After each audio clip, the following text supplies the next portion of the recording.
because that used to stress me out with content. Was I would record on IG, then I would go to TikTok, and then I would go to Facebook, and then I would have to do something for YouTube. And I was like, I'm not stressing myself out anymore. I'm just going multi-stream, and we're going to have this conversation on a daily basis. So today we're going to be talking about the decrease in jobs, as far as the amount of jobs that are actually hiring for employment. So I was reading an article on Yahoo Finance today, and they were discussing how the demand has gone down by 605,000. So as I was reading through the article, essentially they were suggesting that this is the biggest decrease since April of 2020, when COVID hit. And so there's a bunch of people right now who are going to be working jobs that somebody said sounds like a recession. So yeah, there's a bunch of people who are going to be working jobs that they are overqualified for, based off of the principles of job security. So they, according to the article, it said that there are 1.8 jobs available per unemployed person. So you're going to have a lot of people with master's degrees working at department stores or taking on these minimum wage jobs, because we know that the minimum wage jobs tend to hire the most people. So they have the most turnaround, which means that they're always going to be putting new people in. So we're thinking like Amazon, places like Walmart, that. And there's nothing wrong with working there, but it's just saying that you're going to have people who are very much overqualified and would normally not go for those positions based upon the fact that they went to school to get a degree with the promises they're going to get a good job behind it. And now they're having to make decisions like, okay, well, I got a family to feed. So if I got to go work at a department store, that's what I'm going to do. If I have to go work in a warehouse, that's what I'm going to do. If I have to go work, in the ports, if you're in Savannah, then that's just what I'm going to do, because job security is a thing right now. So in the reel that I did, I was talking about how if you have job security, be grateful. I would still be a banker to this day had I not lost my job due to the pandemic. So maybe you don't like the job that you have right now. And no one says that you have to like it, but just be grateful that you have a means to take care of yourself, and a means to have a roof over your head, a means to have food in your stomach, a means to have clothes on your back, right? Just find gratitude in that, because there's somebody right now that's out looking for a job that may not be able to pay them what they need to be paid to cover their bills, because they're out there looking for work. So at least you have a job that you can show up to every day and know that you're going to be okay, as long as you're doing what is being asked of you, unless they start doing downsizing and stuff. But at least with that, there comes those severance packages and everything else. So at least you're going to be okay. Now in that, okay, so based off of what I was reading on Yahoo Finance, they were talking about how they were comparing it to the Great Depression. Not saying that the U.S. is going into a Great Depression, but they were comparing the decrease in demand of jobs to that of the decrease of the demand of jobs during the Great Depression. Now, they said we're still not there yet as far as how their decrease was back then. However, to compare it to the Great Depression, that has to ring off some sort of bells, alarm, some sort of system within you to say, okay, I need to make sure my finances are in one accord.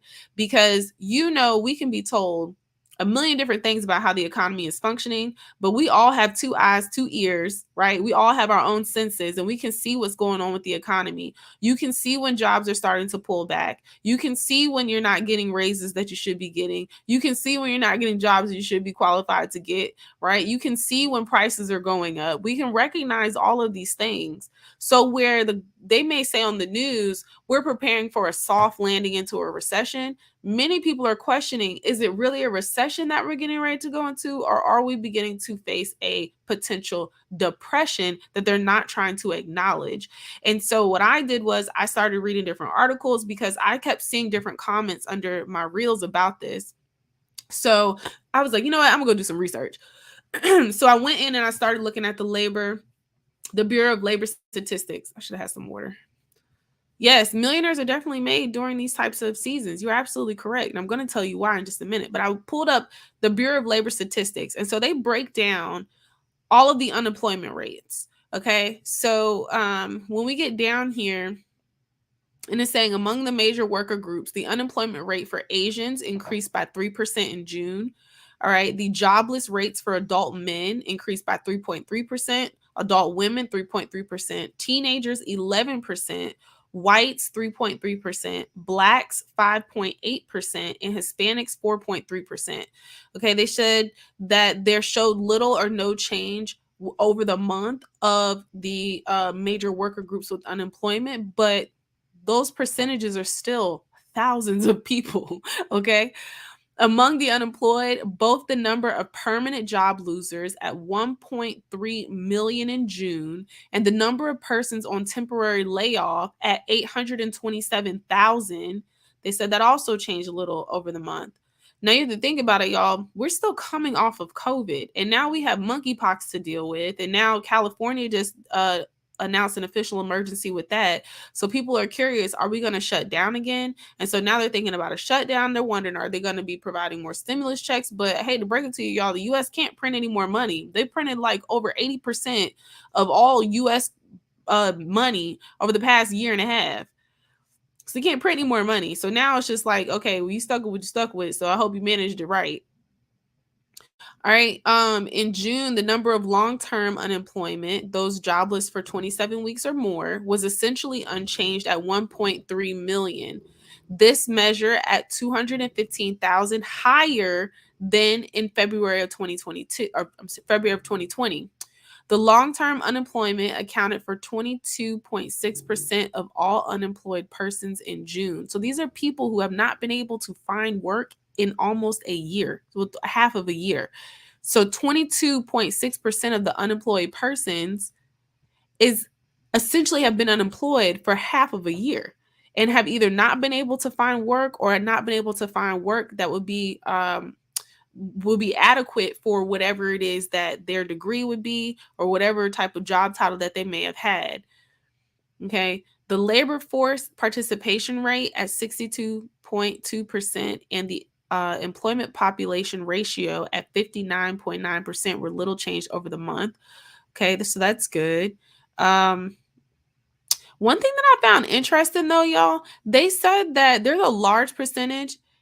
It says right here, among those not in the labor force in June, 610,000 were prevented from looking for work due to the pandemic, up from 455,000 in the prior month. What?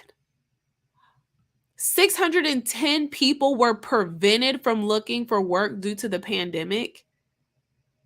So you've got 1.8 jobs available for everybody that's unemployed. I'm curious to see what type of jobs those are, because off the top of my mind, the only thing that I can think of is that they are the lower income jobs that are available. And just because the jobs are available doesn't mean that they're the jobs that people need to cover their necessities. So this is where you're going to have people working 2 or 3 jobs. This is so interesting to me. So what do? Let's talk about that. If you have a job, be grateful. Start showing up on time. If you've been showing up late, I don't want y'all to get out here and get caught up because you being tardy. Okay, so cross your T's, dot your I's. Start showing up to work 5 minutes early. Start showing up with a smile on your face. You don't want to give anyone a reason to let you go. And in Georgia, they don't have to give you a reason. If they want to let you go, they're going to let you go. So if a company is downsizing or if a company is looking to save their bottom line, they're going to look for any reason possible to justify why they no longer need to have you there. Okay, so you might want to start showing up with a little chipper. You might want to whistle on your way in the door. You might want to say, "Hey, Chuck, how you doing?"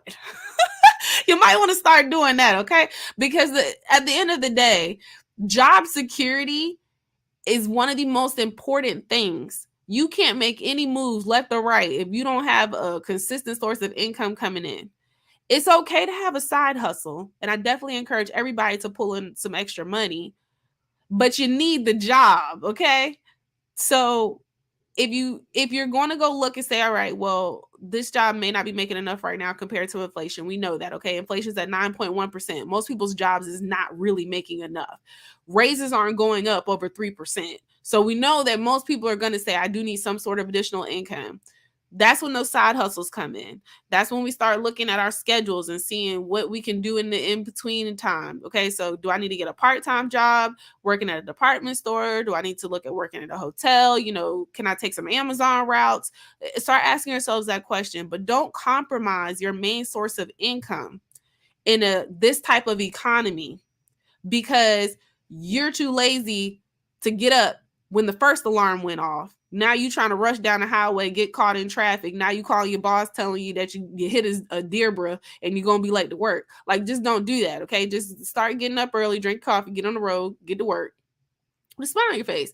If you have a job, if you don't have a job, what I need you to do is I need you to start looking at some temp agencies, okay, and start trying to find some source of consistent stream of income. Because at the end of the day, when fall hits and we have to start buying our groceries, or when we continue to buy our groceries from the grocery store and we notice that the cost of meat has gone up significantly, I'm telling you, the pound by pound, chicken's going up, ground beef's going up, turkey's going up, every meat, the cost of it is going to increase because the people who raise the animals that we eat, the cost to feed them has increased. So we might not have seen the effects yet. We might have just been complaining about gas, right?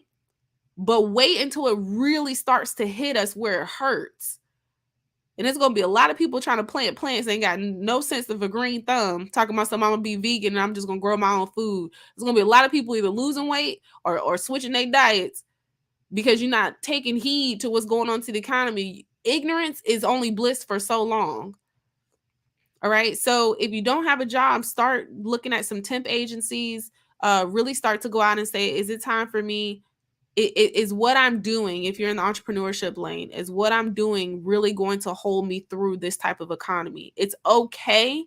It's okay to take a step back sometimes. It's okay to take a step back. So if you're an entrepreneur and you might be in MLM, you might be in, network marketing, you might have just tried to get your business off the ground, you might have just got some funding, it's not going the way that you wanted to go, whatever the case may be, it's okay to take a step back so that you can continue to move forward. I would much rather you have the security and have the safety of the consistent stream and then work your business or your hustle or whatever else you got going on in, opposed to depending on your hustle to get you through. You got a harvest season, okay? You got a sowing season, and I don't want y'all sowing season to be in this type of economy. I don't want y'all harvest season to be in this type of economy. So make some decisions, okay? The other thing is, obviously, I'm going to say have a budget. That's a no-brainer. You're all on the finance page. You obviously need a budget of some sort, and it goes beyond your bills. Everybody wants to budget their bills. Y'all, your bills are fine. It's your lifestyle. So get your lifestyle together, because 9 times out of 10, it's your lifestyle that's causing you to be broke in the first place. That's the reason why you're not hitting your financial goals. That's the reason why you're not investing like you want to. It's not your bills. Nobody's going to work a job that can't cover their bills. Okay, so get that in order. Start checking to see where you can start decreasing on these expenses. And I'm going to continue to say this every time I come on live because it's really important. Maybe by the 9th time I say it, somebody be like, you know what? I'm about to cancel them subscriptions. So do that. Get your budget together.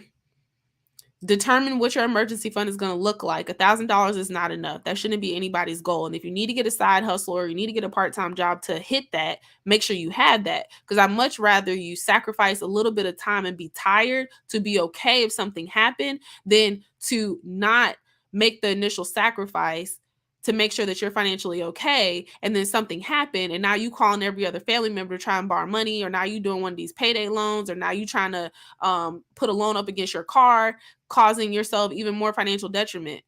So if you need to make the temporary sacrifice so that you'll be okay, then just do it. And I'm going to be quite honest with y'all, investing may not be the route for a lot of you because investing is risky, and some people do not have the financial space to take on that type of risk. Because if you don't have emergency fund, you definitely shouldn't be investing. If you don't have more than $1,000 put up just for you, then you shouldn't have your butt in these markets, because you need to have money to say, I'm putting it out there with the potential that it will grow, because nothing in investing is guaranteed. with the exception of maybe a IUL, an Index Universal Life Fund, with the exception of that. But when you're talking about these actual markets, the stock market, options trading, the foreign exchange market, cryptocurrency, NFTs, we're talking about that space, none of that is guaranteed. So if you don't have your finances in accord, don't hop your behind over here talking about something, this is what's going to get me to where I need to go. You need to make sure that your foundation is solid. And there's a lot of people trying to build wealth on toothpicks. Your foundation is not solid enough for you to be out here throwing money that you need into investments. The very first thing you need to do is make sure your money's in order. And the only reason I'm talking about this is because I saw somebody comment about investing. The very first thing you do is make sure that your money's in order. When you start to think about investing, put education first and say, okay, I need to understand certain aspects of the market, okay, before I just start opening up a Robinhood account. Or opening up, Robinhood. Open up a Robinhood account and start investing. Put the education first. Take you a couple of months. Just study. Just sit down somewhere and study. If you don't have time to study and you say, I want to start investing right now, then you need to go into index funds. I done talked to y'all about I-bonds already. I done gave so many of y'all the I-bonds website because they're getting ready to change the rates again come the end of September. So if you're going to lock that in, lock that in. If not, say this is what you can afford on a month-over-month basis. Put in an index fund portfolio. Let that compounded interest take its place and go that way. But investing is not for everyone because not everyone has the patience nor the emotional intelligence to be in the market. So if you don't have the patience to study, you don't have the emotional intelligence set up. If you have a gambler's persona, it's not going to be for you because you're going to go in this market treating it like a lottery and it's going to treat you like a gambler and you're going to be up here be mad. And I don't want to hear it. I don't like Robin. Robin is gross. Okay. All right. So when we're talking about this labor force and job security, if you have a job, be happy. Just be happy. Be grateful. I don't want to hear no more, oh, I don't want to go to work. Oh, I'm tired. I don't want to do this, blah, blah, blah. Now it's not the time for that. Y'all do that when the economy balanced out and you got options. Right now, we don't have too many options. 1.8 jobs per unemployed person. So every day you wake up, say, thank you, God. Thank you, God. I have a means to provide. Thank you, God. I have a car to get to work. Thank you, God. I can afford these high behind gas prices. That's the space I need you to be in because whatever attitude you wake up with will drive your day. And you don't need to be going into work with the economy looking the way that it is with a little funky behind attitude. And then your boss just got off the phone with headquarters and they say he need to let go of 5 people in the branch or 5 people at the facility. And because you went in there with a funky behind attitude, he looking at you like, you were late 2 times in the year. I got to let you go. So this is, and then you're going to be on there blaming everybody else while you lost your job. And there have been people who are unemployed trying to get a job. So please be grateful. Okay. Now. So that's what we talked about. So I looked at the Bureau of Labor Statistics and I was on Yahoo Finance. I was supposed to be packing up these book orders. I was supposed to be packing up these book orders. I was talking to y'all. Look at all the orders. Yay, look at the orders. I was supposed to be packing up these book orders while I'm talking to y'all. So I have y'all on the live. Let me shout out to the people who purchased the books. I'm about to sign them. Sharon from North Carolina, Leonard from Connecticut, and make sure I don't show anybody the address. Natasha from the Virgin Islands. Hey, sis.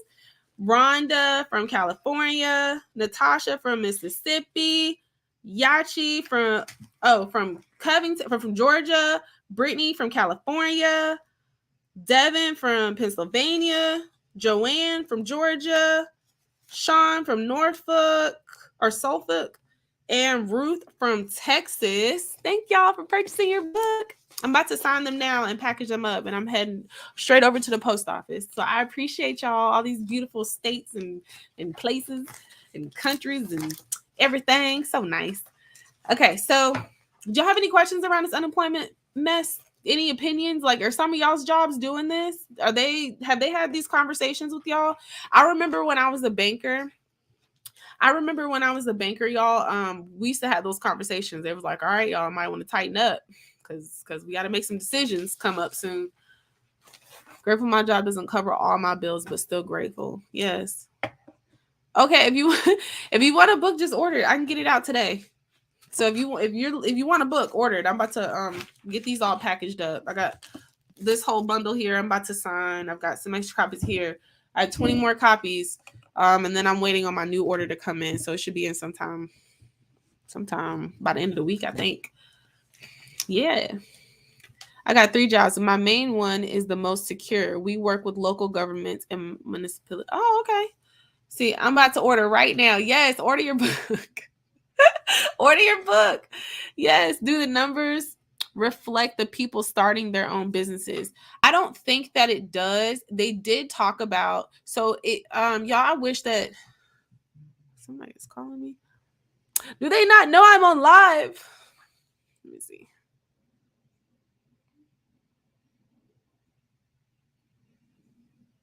All right. I thought I put my phone do not disturb. I did. Why my phone ringing?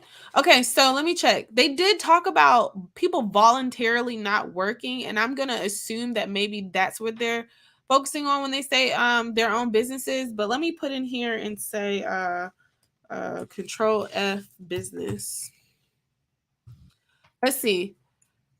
Job growth person, entrepreneur. I'll put an entrepreneur maybe. Entrepreneur. No. So there's nothing on entrepreneurship at all. Unemployment rates for y'all, no lie. Guess who has the highest unemployment rate? Guess who has the highest unemployment rate? Just take a guess. Who do you think has the highest unemployment rate? With the exception of high schoolers, African Americans have the highest unemployment rate.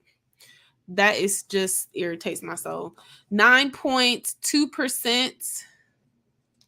It was 9.2% in June of 2021. It decreased to 5.8% in June of 22. However, we still have the greatest number of unemployment.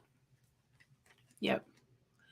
Remember when I was telling y'all, now, even though like this is a nationalist type of opinion, it's still a really, really, really, really good speech. It's called The Ballad of the Bullet by Malcolm X. And so essentially it's like empowering our dollar, right? Like there's a lot of people who start businesses in our community, then they take our dollars back to their communities, and then they use that money to further build out whatever they have going on, right? And so we generate $1.6 trillion a year, don't hold on to the money past 6 hours, and we go and we spend our money with everybody else, which is cool. There's nothing wrong with that. But what are we pouring into our own communities? How are we building out our own communities?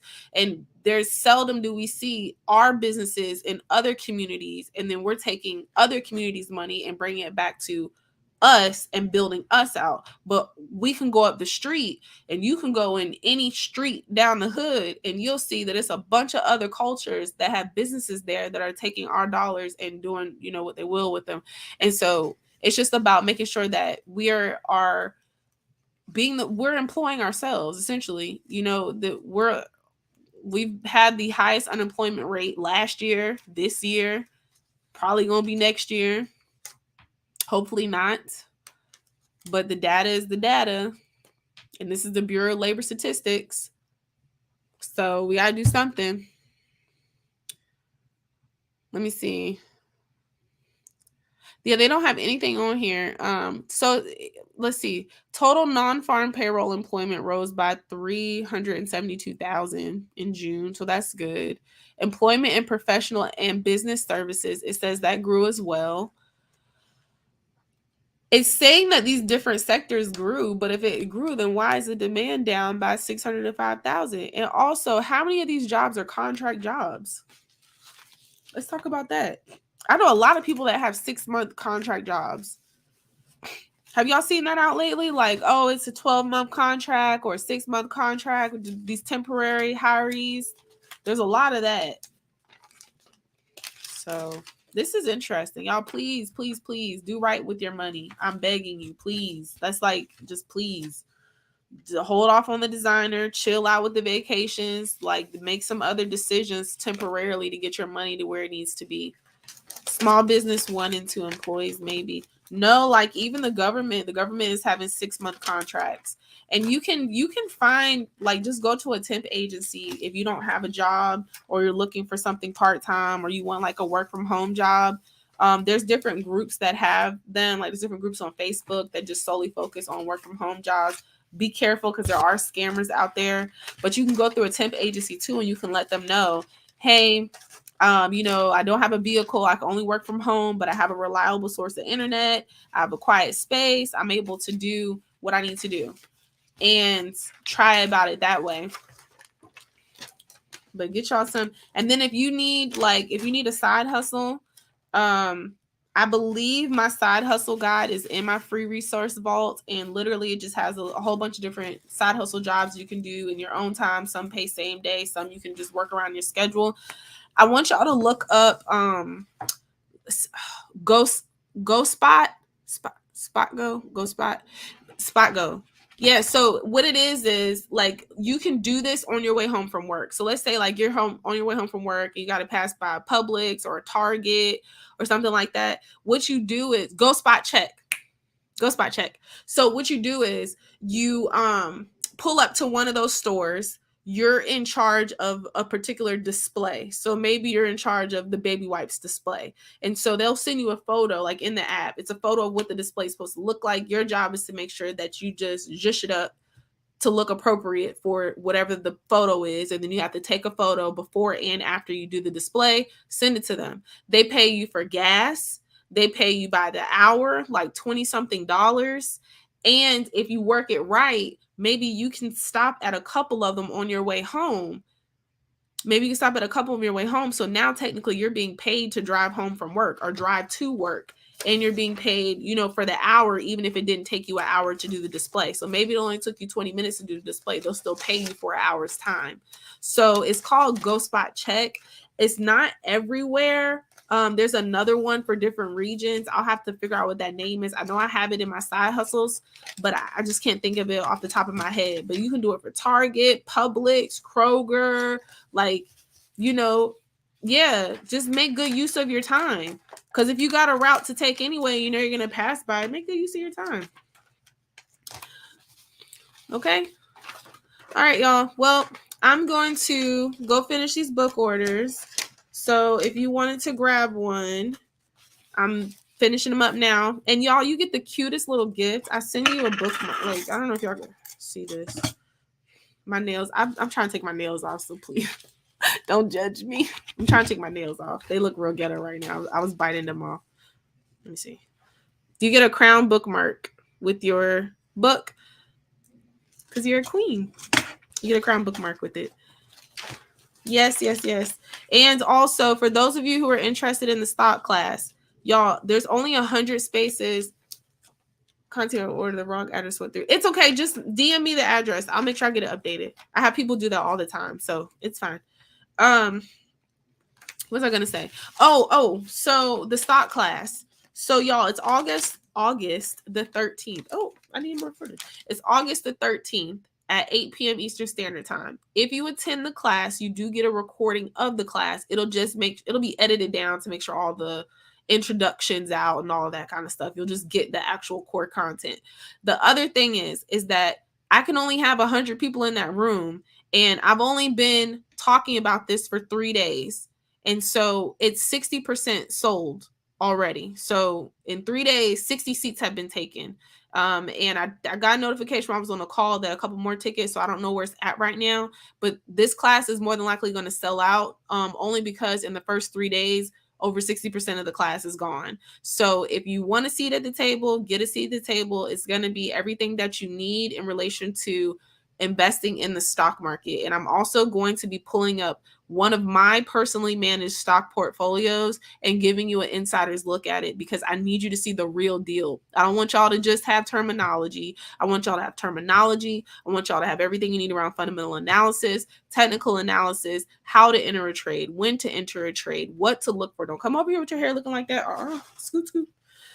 How to enter a trade, when to enter a trade, okay? And then after we do all of the all the informational stuff, then I'm going to log into one of my portfolios that is self-managed, and then I'm going to let you look at the breakdown. Y'all are going to see my losses, or my unrealized gains, my unrealized losses, because technically I haven't lost anything.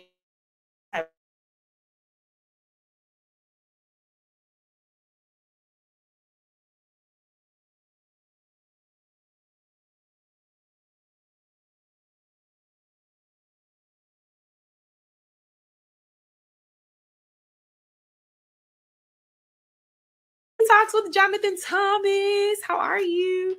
Yeah, this is like wrapping up now. I'm filling out book orders. I got a bunch of look at all the books, and then I still have some more labels that I gotta put on. So I'm about to sign all these copies. Thank you to everyone who just purchased the book. I'm gonna make sure I get them signed and sent off with this order. I gotta make the post office by 4.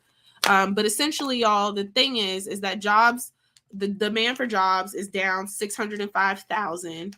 Okay, so I don't know when that's going to balance back out. Hey, Michelle, I don't know when that's going to balance back out. But right now, if you have a job, please just be grateful. Show up early, show up with a smile on your face.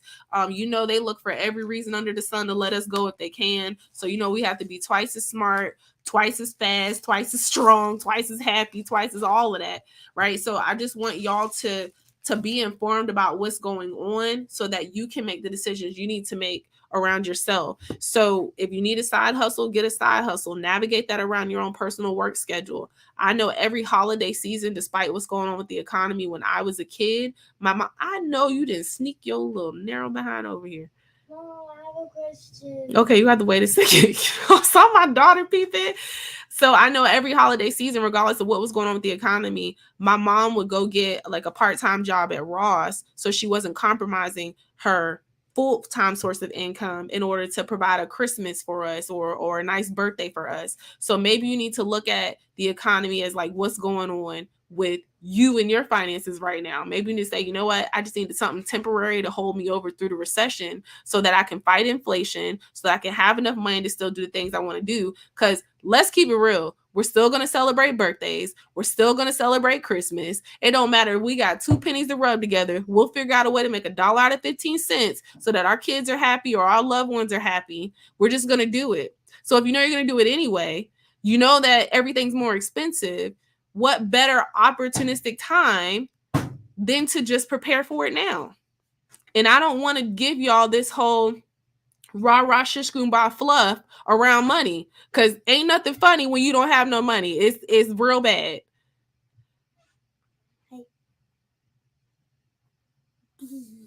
Scram. Okay, baby, you have to wait a second. Is there a digital copy of the book? No, because let me show y'all the book real quick, baby. You have to wait a second now. I don't want to have to don't make me act like that mama while I'm on live. I don't want to do that. Okay, so the reason why is because in the book you have parts where you read. Let me pull it up. Okay. So in the book, you have portions where you're going to be reading. Y'all can see that. And then you also have portions that are going to be asking you to do some self-discovery.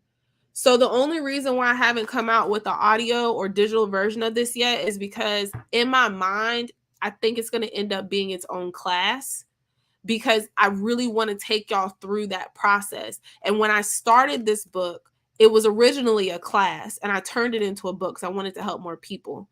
So the book, yes, I've already sent this book to someone in the UK. If you order it via Instagram, I don't know if it's going to let you do an international purchase, but if you click on the link in my bio and click on the photo of my book, it will take you to my website, and the website will let you order an international copy, and I can get it off today.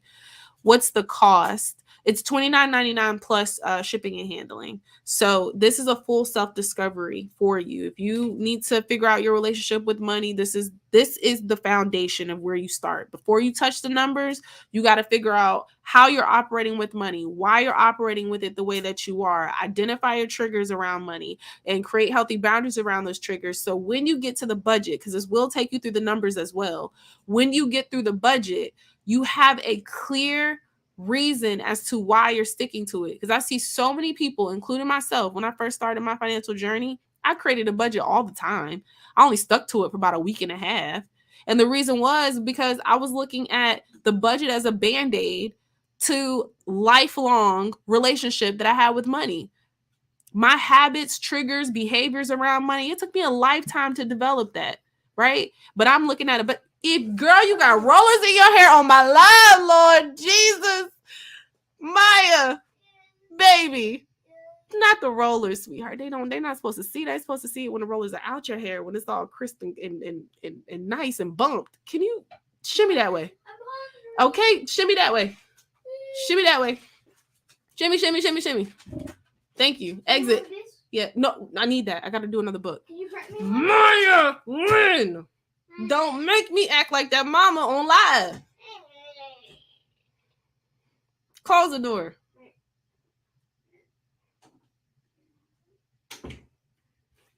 So,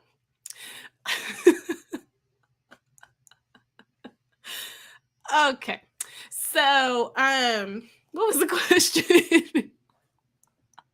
Y'all said we love her. That girl is she is me copy and pasted.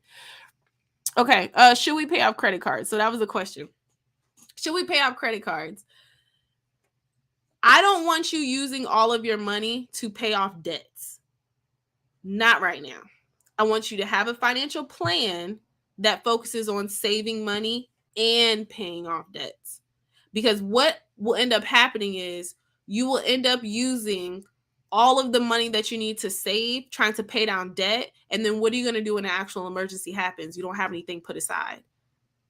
So, yes, pay down your credit cards, but don't use all of your money to pay down your credit cards, because all that's going to happen is if something happens, you're just going to use your credit cards again and end up right back in the same amount of debt that you were already in, possibly more. So I need you to create a financial plan, have the budget, and determine what you can afford month over month outside of the minimum and pay that towards a credit card, but also have a set goal in place for your savings account and place that in your savings. So Ally is a great savings, like a great bank to bank with for a savings account, because they have their buckets. So if you know you're going to spend money for Christmas, you got your birthdays, Mother's Day, Father's Day, Hanukkah, Kwanzaa, I don't know, all the days. They got a holiday for everything. Whatever you spend money on, you know you're going to spend it every single year. You might as well just start breaking it down and putting it up. You know, $10,000 in 1 year is $27, I think, and 38 cents a day. So if you want to say, okay, I want to save my first $1,000, take the 1,000 divided by 12. That's what you need to put month over month in that account. If you want to say that you got a vacation coming up and y'all tired of using y'all tax money for vacation, y'all want to do something else with it, go ahead and price out the vacation divided by 12, create your bucket, your savings bucket, and start putting that money in there. It's so much easier to say, I'm going to put $78 every paycheck into this vacation fund than to have to get that big old check and get rid of it to go have some fun. And then now you come back home still living paycheck to paycheck. Right? This is the thing about planning. It's so much fun. And like you get to be bougie and not stressed. What? It's great. It's amazing. It's phenomenal. Okay. So sweet. All right, y'all. Let me go. Oh, my 9-year-old, she came on YouTube Live. She watches my YouTube Lives, and she's always showing me love, so I appreciate her. Don't come over here with that bonnet in your hair. What is up with y'all today? These bonnets. Oh, you don't go in public with bonnets and rollers in your hair. You don't come on live with bonnets and rollers in your hair. Okay, what about dealing with old credit that has left a negative impact that's really old from a divorce? You're ready to start over to build credit. What's your recommendation on dealing with that? Is it in collections? Can you let me know that if it's in collections? But hi, baby. I see you on YouTube Live. Hey, sweetheart. Okay. Is that credit card in collections? Let me know. I keep telling y'all bye, but I just love talking to y'all. I'm trying to let me see. Okay, going once, going twice. No, my book is not on Kindle. My book is 100% self-published. So the only way you can get it is through Instagram or my website. Yes, but they are not coming for me on it. Well, you're still going to be impacted if you're on the account. So you need to get that. You need to get that addressed, or you need to be pulled off of that account, and then you need to get a letter saying that it's been saying that you're no longer associated with that account. You need to be pulled off of that. As long as you're an authorized user on that card, it's going to affect you. What's the or on that account? What's the website? It's Go Spot Check. Go Spot Check. That's the name of it. Oh, y'all have been on here for 40 minutes. Mine are in collections for my husband. Okay, so you should have his death certificate, right? Have you presented his death certificate to the creditors yet? Yep. Go try to present his death certificate to the creditors and call them up, let them know everything that that he passed, and that you need to present him with the death certificate, and ask him what can be done, um, what can be done since that. And I'll try to get some more information for you as well, because I can only think about things from a banker standpoint. That's where a lot of my experience has come from, especially with credit cards or just any type of accounts and a deceased person and your credit issues and help. So, no, I don't cover that in my book. My book focuses on your primary relationship with money, where that started, how you can identify, your habits and triggers around money and creating healthy boundaries around that. And then it goes into the numbers of your actual budget. And then it talks to you about really staying, consistent with that. That's what my book is about. However, in my community, I do have a credit specialist who will be doing a full credit workshop. Not this coming Friday. We've got somebody doing breaking mental barriers. I'm sorry, not this coming Monday. We got somebody doing breaking mental barriers, but the next Monday we have a credit specialist who's coming in. So, she'll be doing the whole breakdown on credit. And she went from living paycheck to paycheck, sleeping on her mom's sofa, to having her purchasing her first home. Her credit score went up, I don't know, like crazy. And she decided that she wanted to pursue the finance business and went into being a credit specialist. So she's helping a lot of people right now. Really proud of her. And she went through my program. That was her starting place. All right, y'all. Toodles. I've been on here for 40 minutes. I got to go sign these books. If you purchased your book, I'm about to go refresh my screen, see who purchased, print out the rest of these labels, get them signed, packaged, and be on the way. Can you share her info on your Insta? Yes. Can you message me, Madison? Just message me. I'll be sure to get her info over to you. All right, y'all. Have a good day. Thanks for hanging out with me today. Bye. Okay. All right. Bye, LinkedIn. Bye, LinkedIn, YouTube, Facebook, and Twitter.